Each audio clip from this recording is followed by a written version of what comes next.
Да, куда-то едут танки, короче. Вон сколько машин.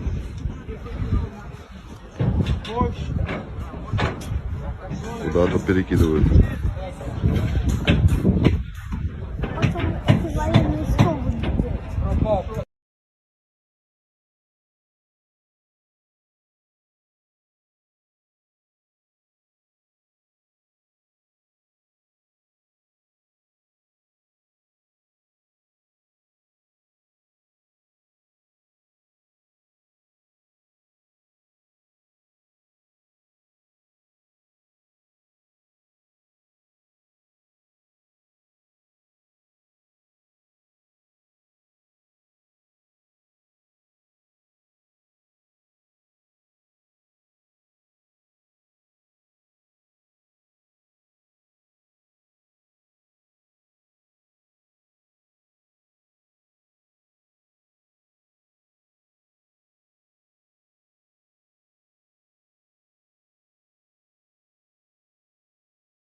Все в Крым едут, все вот эти камазики едут в Крым, друзья, мы такие видео очень набирают просмотры в ТикТоке, тоже ребята, скорее всего, едут в Крым.